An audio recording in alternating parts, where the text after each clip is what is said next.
Hello everyone, this is Caleb Simpson, and you're watching my walkthrough for The Legend of Zelda, Breath of the Wild for Nintendo, Wii U, and Switch.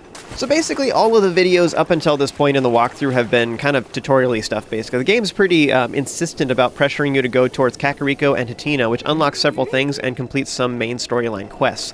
The end result of all that stuff is that we unlocked Memories, which is an optional collectible side quest that adds to some of the lore. We unlocked the ability to upgrade some of our runes, so I upgraded a couple of them, and I have one more left to upgrade that I will be doing later in the walkthrough. And we also got lots of different gear, so I now have the Champion's Tunic, which is a really high armor chest piece, and I also got 2 pieces of the climbing set, so I'm currently wearing the climbing bandana and the climbing boots, which will reduce the stamina cost of climbing, and I will be getting the climbing armor, the chest piece, pretty soon too, so I'll have the full set. So, that all being said, my next objectives is to get some various armor in just throughout the game. I'm going to be collecting all that stuff, but otherwise I'm trying to go towards all of the towers, and that is my next objective. So we're done with basically all the tutorial-y stuff, and now we're ready to finally start our adventure for real. So, my highest recommendation is unlock the towers as soon as possible. There's a couple reasons for this. One is just so you have nice, like, high spots where you can have visibility, so you can look around and, like, place, you can look and see a shrine in the distance and place a pin on it, so you can go right for it, whatever. You can just do whatever you want. Makes it a lot easier to be able to use your map, because your map is super helpful. But also, because there's a lot of things in this game, if you're looking up something online, people will say, hey, you should go to this location, it's awesome.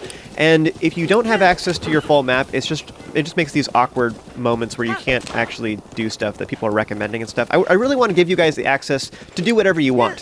This is an open world adventure game, and I really want to give you access to everything, just so that you can pick and choose where you want to go. So to that end, unlocking the towers is a very high priority. Also, I have a lot of recommendations for pins you can place on your map, and I have a lot of, the best places to farm for various ingredients for meals, as well as different materials for upgrading your armors. I want to provide, you get a new armor set, I'm going to be like, by the way, here's all the stuff you need, here's the best place to farm for those, bam, you can go straight from level 0 to level 4 on your armor. That's the kind of stuff I want to provide for you, is like, instantly, you go right to the best armor in the entire game, and I want to provide you with those kind of features. So, that all being said, I'm going to be unlocking the Great Fairy Fountains and stuff, unlocking the towers, and giving you good places to farm for money, the best places to get various ingredients, the best places to get all of the different types of the higher tier weapons anyways. I'm not going to even focus about the lower tier stuff at all. So I'm going to give you access to those, everything that's available early game especially, I want to give you access to those things as soon as possible. So that's what I'm doing in these videos. Now, that all being said, my goal is to go straight to the towers as soon as possible. I will unlock some shrines, just kind of convenient ones along the way, but if you want to use a horse, then that's great. I really like it. Now, for this playthrough, this is the first time I decided to just really use a horse like crazy, and I actually think it was awesome for this next section. Super cool. So refer to the description for links to 2 videos. One of them is when I get the Royal White Stallion, which is what I'm using in this video. The other one will be the best farming location to get the best horses in the game. So I have 2 different videos for you that are going to be linked in the description. So if you are interested in that and you want to get a good horse for that, then just follow those videos. And then you come back here and continue following along with me. So that all being said, with those massive disclaimers out of the way, I encouraged you to leave your horse in Hateno, and I didn't actually do that in this recording. I ended up taking it with me to Hyrule Field, which in hindsight was kind of a mistake. I ended up having to travel really far just to get back to Hateno with it. I should have just done all the Hyrule Field stuff on foot and just warped there directly. But anyways, so what I had to do to get my horse a little bit closer is I went to the Dueling Peak stable and took my horse out of the boarding thing there instead, and that way it warped it a little bit closer. So that's what I'm doing in this video, is I'm just working my way back towards Hateno. However, along the way I did see some glowing luminous stone. Now, one of the things about luminous stone is it is kind of awkward. You need it for a couple things. There's some side quests that give you some pretty good money that cost luminous stone, so that's all great. But otherwise, you also use it a lot for the Radiant set. The Radiant set is a really powerful, very high damage set that is just a certain playstyle, and it requires a ton of luminous stone in order to upgrade. So we need 126, I think, off the top of my head, something like that. It's a lot. So the thing is, what I found is, for this playthrough, I was planning on all these, great places to farm for it, but one of the things I found is I was a little more conscious about actually, collecting it in passing. I didn't really do this in previous playthroughs, but I decided for this walkthrough, I'm just going to get it whenever it's convenient. So, here, I'm passing through, there's some glowing luminous stone, it glows at night, the ore does, so I'm just going to grab it real quick, and because I did that, I actually had all of the luminous stone I needed for the entire game. Pretty easily, actually. So that was encouraging to me. So I would encourage you that if you're passing by and you know some locations of just a few luminous stone here and there, then you should grab it. So, just south of Great Plateau, there's a little pool here, and in my opinion, this is the best place in the game, or most reliable anyways, to get a quick, easy, hardy bass. You can get them in Farron and stuff. A lot of those areas are relatively awkward, though, so this is the easiest place to get a high concentration of them without very much effort, and this pool always has somewhere between 3 and 6 hardy bass.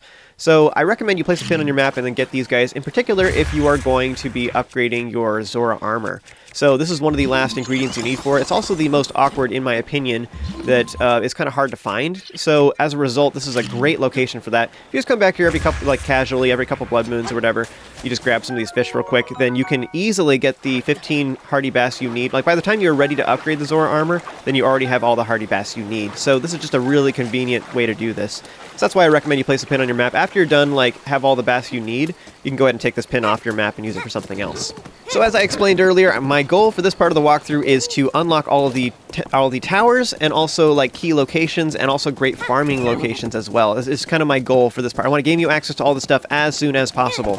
One of those key locations is Lurelin Village, both because it has a bunch of quests there, as well as like it's one of the shops where you can buy arrows. So that's like really important to get that as soon as possible and stuff. If you look at the map, actually, I think most people probably go through Lake Hylia and then go through Farron or whatever before they finally reach this, and it's probably they get a bunch of stuff along the way. And anyway, so the point is I'm trying to make is that Lurelin Village is one of those areas that people don't unlock early, typically. However, if you look at the map, you'll actually see there's this big canyon area, like in between Hatino and Lurelin. It's actually just it's like this backdoor area. It's super easy to get there, and it's honestly really open. You can just run right through with a horse. There's no, like, road on the map or anything, but you can totally run through here super easy.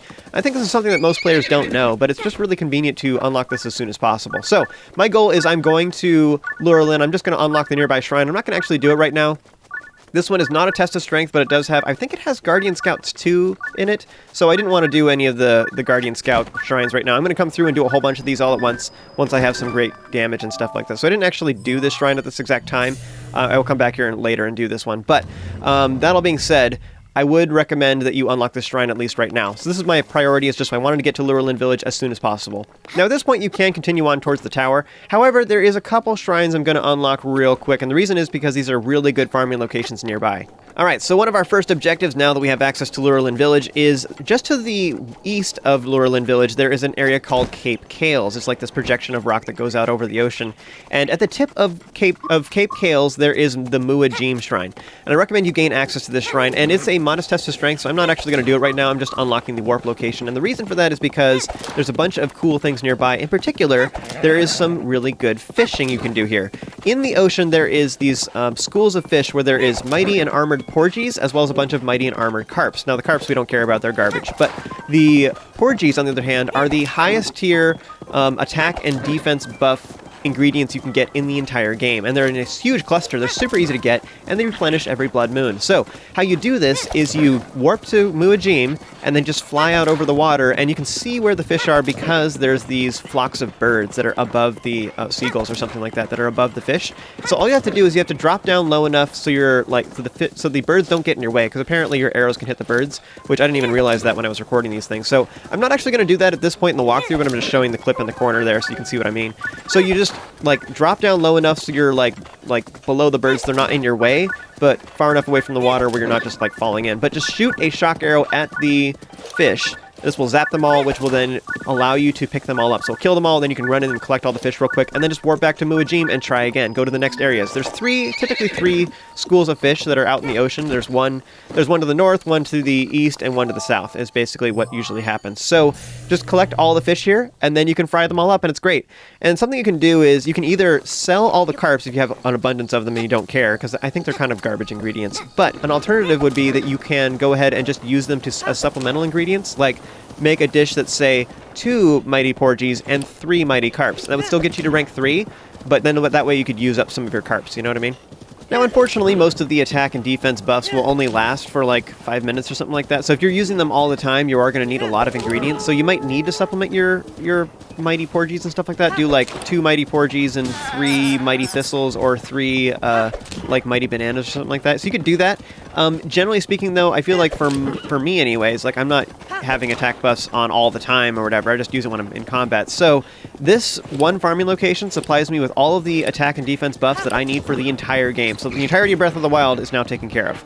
So I just come back here every couple blood moons. One of the things I've noticed for this playthrough is it feels like things don't replenish completely every blood moon. Like, you know, I go strip everything bare of all its stuff, and then I come back the next blood moon, and it feels like it's replenished like 50% or like 70% of its stuff. It's not actually back up to 100% saturation until like a couple blood moons have passed. So what I try to do is I try to go back every other blood moon, and that seems to work out pretty good.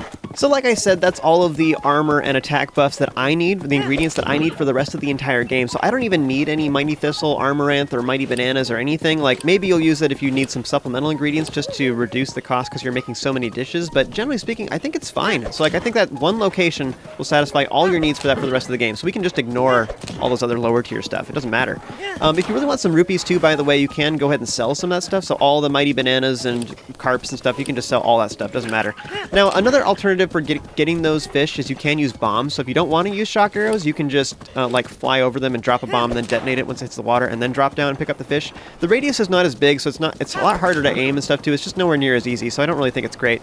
However, just shock arrows are just easier. They're just better. Just buy them. I know like some of you are probably thinking like, oh man, it's so expensive. The best place to get them right now is in Lurelin Village. It's what I've unlocked so far in the walkthrough. Just go down to the docks and buy them. I know it's 420 rupees. I know you cringe as soon as you see that, but honestly, it's worth it. And also realize that amount, 420 rupees, is for 30 shock arrows. 30 of them. That's a lot. So if 420 rupees gets you 30 shock arrows, right? And you use 3 of them to kill the 3 schools of fish that are in that area, and you get 50 fish for all that, right? So then you end up... So if you do that every blood moon, and if you have 30 shock arrows, that means you can do it a total of 10 times, assuming that you don't miss. So if you have 420 rupees lets you do it 10 times, that means you're getting 500 fish, which is a ton, and it's the best buffs in the game for those categories. And if you don't have enough money, if you're worried about the cost, sell some of those same fish that you're getting from that. Like 4 or 5 armored porgies, I think they sell for 10 rupees defaultly, so if you cook them, then it sells for 2.8 times and then round it up to the nearest 10. So 5 armored porgies sells for, I think it's 140 rupees off the top of my head. So anyways, just... if you need some money back to supplement that cost, you just sell a bunch of armored porgies or whatever one you're not going to use, you know, or whatever one you have more of an abundance of, and then you're fine, you're good. So don't worry about the cost. If you're out there and you're worried about how much it costs, don't worry about it. It's not even really a consideration. All right, so back to talking about what's on screen. This is a side quest you can do, or a shrine quest you can do real quick. It's just west of the Muajim Shrine at Cape Kales. This is called the Tawa Jinn Shrine. And this shrine quest you can get by inspecting the nearby stone tablet that's up on this plateau with all those platforms. So I parked my horse up there. I did not speak with the tablet, so I do not actually have the 3 giant brothers shrine quest at this exact time. It will complete it automatically once I complete the objective. But you can do this if you want to. You might just put off this for later. I think, no, in hindsight, I should have not done this quest right now. But whatever, you can do it right now if you want to. So how this works is we're trying to get to the 3 Hinox and steal the orb that is around their neck. The easiest way to do this is to land on top of them. You can do this by getting on top of the bones that are surrounding them. That's pretty easy. Unfortunately, we cannot grab the orbs when they're on the ground like this, so the easiest way to do this is just to land on their stomach and pick it up before they ever wake up. Otherwise, what you have to do is you have to shoot the necklace to break it. So if that happens, the easiest way to do this, shoot them in the eye to stun them, and then just shoot the necklace itself, and this will cause them to kill me, apparently. So if these guys do wake up, just shoot them in the eye with an arrow to stun them, then you can shoot the necklace to make the orb fall down. Now in this recording, I wasn't aware, I didn't notice that it was a rope, so I was like, ah man, I was trying to grab the orb and it wasn't working, and I was just like, you know what, I'll just come back after he's asleep. I didn't realize it was a rope. I should have, but yeah, so in hindsight, I should have just done that and grabbed the orb right now, so I'll just come back here in a little bit. Now, as far as why I'm here, you don't necessarily have to do this shrine right now. I think it's probably a waste of time at the moment. It's probably better to go continue on towards the towers right now. The reason I was recommending it is because this is probably like I'd say the 3rd best place in the game to get Fleet Lotus Seed. It's okay. There's a pretty decent amount of it up ahead. So there's 2 reasons to come here. One is Fleet Lotus Seed, which is pretty cool. That's the best ingredient for speed buffs. So it's pretty good. That's all cool. However, the other reason for coming here is because this is probably the 2nd best place in the game to go, in my opinion, to get a Thunderstorm Rod. Thunderstorm Rods are pretty rare. You don't actually see them very much. There's not really a great place to farm for them. But this is right next to a shrine, so it's really easy to teleport here and grab this real quick. So this Bokoblin up ahead, he doesn't actually have it in his possession right now. It's right in front of him. He's kind of just inspecting it, and he screams at it every once in a while and stuff. And then if you get too close, then he'll pick it up and start attacking you with it. And it's actually kind of terrifying because it electrifies the water and it makes this great big area that's really hard to avoid. A lot of the Bokoblins around here actually have shock arrows, which is kind of terrifying too. Anyways, go ahead and mark this location if you want to. I'm not sure how important it is. It's okay. But yeah, it has a medium amount of Fleet Lotus Seed and it has a Thunderstorm Rod. The Thunderstorm Rod in particular is pretty rare. That's why I think it's a notable mention. So other than Mount Satori right now, this is like our only other good location to get Fleet Lotus Seeds. So if you're wanting a bunch of speed buffs for all the stuff we're about to do, and also just so you know, you can use those speed buffs to increase your climbing speed too. So just for doing all the tower stuff we're going to be working on, that's another potential option. So at this point, I was feeling kind of intimidated by the bokoblins that are nearby because some of the outer bokoblins have shock arrows and they do a lot of damage, so I was worried about getting one shot. So I had the bright idea of I'm going to make it night and to put them all to sleep. So I made a campfire up on top of the bones here, and I was feeling very pleased with myself right here. This did not actually end up working out. This was a huge mistake because all these bokoblins are still awake even at night, and that didn't actually help anything. But now I have style enemies to deal with, so it just made everything worse. I should have made it day. I was feeling lazy though. I was like, whatever. So my next bright idea was I was going to try and snipe this bokoblin off to the left. If you can successfully snipe guys or stealth strike them, usually it doesn't make as much noise. I think it's the enemies themselves like screaming afterwards is what actually makes noise. But if you can one-shot them, they don't make any noise and it doesn't wake things up. So this did not work out, and it was sad. So next, if you look underneath the Hinox, you'll see there's actually a chest there. This contains a gold rupee, which is worth 300. So we definitely want to get that before we leave, although the orb is of higher priority. I'd recommend you get the orb first and then get the chest. I just quickly had the thought last minute. I was like, what if I can magnesis it out from under him? But I was not close enough for that. Anyways, we need to get the orb. The best ways to do this is you can shoot the necklace right now to make the orb start tumbling away and then wait for the boss to go back to sleep or like sneak up on it or whatever. Or you can just wake him up and then shoot him in the eye and then shoot the necklace, or you can just land on his chest. Now, landing on his chest is definitely the easiest way to do this. I really like all these bones around each one of these Hinox. Just super awesome. This particular Hinox has night quality gear, which is kind of low, honestly. It's like kind of mid-tier is what it is, which is okay. It's better than a lot of the stuff I have right now, so I'm swapping out some stuff. But our goal here is to get the orb and bring it back to base. I would recommend, though, too, you can get the chest that's underneath it right now, but I think it's more worthwhile just to come back and do that here in a little bit. So bring everything to the pedestals and then come back and try again. A couple reasons for this is the Hinox can be kind of scary because it can pick up trees and like swing them at you or throw them at you, pick up rocks and throw them at you, but also a lot of these enemies, in particular this thunderstorm rod, is terrifying. So we want to get out of the water as soon as possible. So I'd recommend you just make a run for the pedestals as soon as you can. I think this is the point in the walkthrough when I realized there was actually a thunderstorm rod here. I was like, whoa, seriously? It's a thunderstorm rod? I didn't even realize it was that, so I came back, was all excited for it. I was also amused that apparently that bokoblin put it back down, and then I actually didn't realize most enemies would do that. I think most enemies hang onto a weapon after they pick it up the first time. Oh, maybe it reset the area because I walked far enough away. Maybe that's what it is. Anyways, regardless, I came back to go grab that real quick because the thunderstorm rod is a pretty nice weapon, honestly. If you use it at just the right distance, you can hit them with all 3 electric orbs and you do 60 damage. So it's if you kind of stay at like out of a medium range, it actually does quite a bit of damage to fatter enemies like Guardian Scouts. All right, younger Hinox brother, take 2! So this, something I've realized for this playthrough is that the stealth outfit is very handy in a lot of different situations, and one example of that is for stealing stuff off of Hinox. Because what wakes them up isn't your fast movement, it's the fact that your fast movement makes noise. So as long as you're not making noise, you can just like walk all over them all day long and it doesn't matter. So the stealth outfit makes you really, really quiet even when you're standing up. You don't have to duck. So you can just land on top of this guy, it's really easy, and then you can just walk away. Notice that when I get off him and stuff like that, it doesn't wake him up at all. My touching him doesn't matter, it's just the amount of noise I make. So I'm going to throw this orb down. It doesn't make enough noise to wake him up, and I can just run off him and it's fine. Like, look at this. I'm just like splashing around in the water, and he doesn't even wake up. It's fine. So the stealth outfit is really cool. There's lots of different points in the game where it's super useful, and being quiet is actually really cool for fishing too, by the way. I've been surprised in this playthrough how many times I've found the stealth outfit useful. And by the way, so if you've been following along with me, I encourage you to go to Hickley Woods to get a great farming place for silent shrooms. And silent shrooms you can cook up 5 of them to easily make a 10-minute buff that gives you level 3 stealth. And that's a great thing to use, for example, for this entire shrine quest. If you eat one of those dishes, it will give you enough stealth to last for this entire thing. And you can steal all the stuff from the Hinox, so don't have to worry about them. It's great. In the distance, you'll notice that there is a shooting star. I did not get it because it's just a huge waste. It's so far out of our way. I didn't think I could get there in time. Also, I don't have a lot of teleport points, and I don't have a map, so I don't really even know exactly where things are. So I just decided it wasn't worth messing with. So once you have placed all 3 of the orbs in the pedestals, this will then make the Tawa Jinn shrine appear, and will also complete the shrine quest called the Three Giant Brothers. Now, I didn't actually get that completed in my quest log at this point. I think I'm not noticing the completion status in the notifications here on these recordings. So I wonder if I didn't actually get them yet. So just for the sake of you who are watching this who want to get 100% completion, you might want to inspect that tablet right behind the shrine real quick. It'll probably give you the quest and then give you completion status immediately at this point. So anyways, do that if you want to. I'm going to go grab that 300 rupees real quick and also kill some enemies around here and show the Fleet Lotus Seed. On the opposite side of this Hinox, there's a whole bunch of Fleet Lotus Seed, and that's why I was recommending a pin here. So pin this place if you want to. I don't really think it's the greatest place. It's just okay, but it is also interesting to note because it has that Thunderstorm Rod as well. But yeah, this place can be kind of scary, so if you are going to mess around here and try and get the Fleet Lotus Seed stuff, I'd recommend you unlock the shrine first, because if things start getting dicey, you can then just warp away.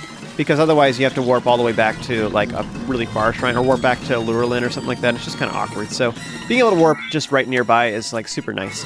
So anyways, I'm just showing the Fleet Lotus Seed here. This is why I'm going around here. Funnily enough, I was actually, because I'm wearing the stealth outfit, I didn't wake up this Hinox, so I had to actually punch him to get him to wake up. Normally, as soon as you walk up to them, they'll wake up immediately, but I'm not making any noise because I have this. So I'm just going to fast forward through this section. The enemies here can be kind of scary and such, so defeat the Bokoblins if you want to, so you don't have to worry about their shock arrows, because that's terrifying. But otherwise, get this Fleet Lotus Seed if you want to. I was more so like trying to move my pin, was more what I was really excited for, because I had placed it in the dark earlier, so I wanted to make sure it was placed in the proper location. So when you're done hanging out with horrifying, scary shock enemies, then run back to the shrine and go inside to get goodies there. So one of the qualifications in my mind for what I consider a good farming location is that it needs to be pretty close to a shrine. Like ideally you can teleport somewhere and you can get whatever the item is within 30 seconds, or there's more items there, so you can, even though you have to travel a little bit of distance, once you finally get there, there's enough stuff to make it worth your time. So that's kind of like one of the qualifications that I consider. I also generally think that a good farming location doesn't have a lot of enemies. So you can just show up there and get a whole bunch of materials or weapons or whatever it is without having to fight a lot of enemies. I consider that a better location. So this particular location I feel like is kind of okay. I feel like it's interesting to point out because of the Thunderstorm Rod in particular, because those are pretty rare. Although, honestly, you don't usually need many Thunderstorm Rods, so I feel like this is like the second runner-up. Chrono Hill is definitely the best place to be getting those. Anyways, that all being said, pin this place if you want to, and then otherwise continue on with me. This is also, just by the way, is like one of the only places in this whole side of Hyrule where you can get Fleet Lotus Seed in large quantities.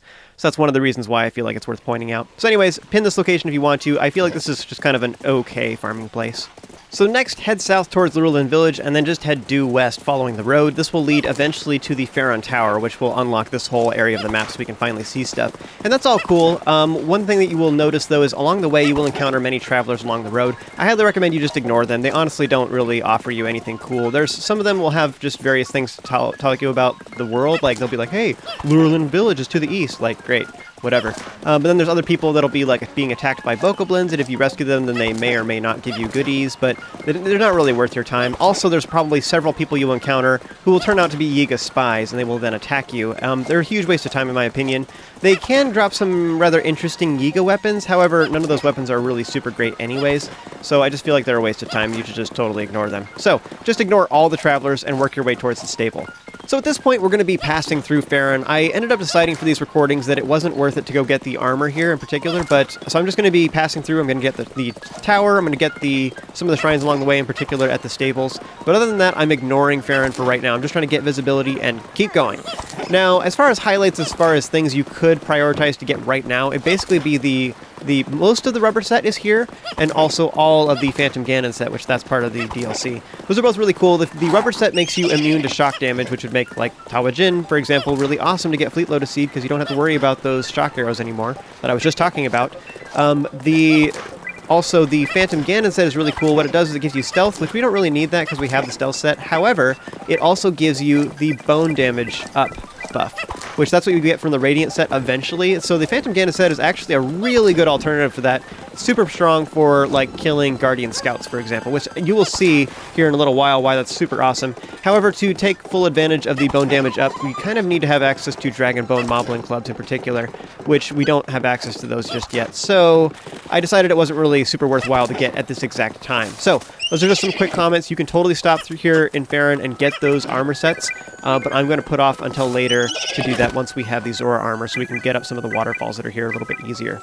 So once you cross the Floria Bridge, look off to the left where you will find the Lakeside Stable. So work your way to the back, and behind the stable there is a cracked wall. So blow it up with bombs, and inside you will find the Shai Utoh Shrine.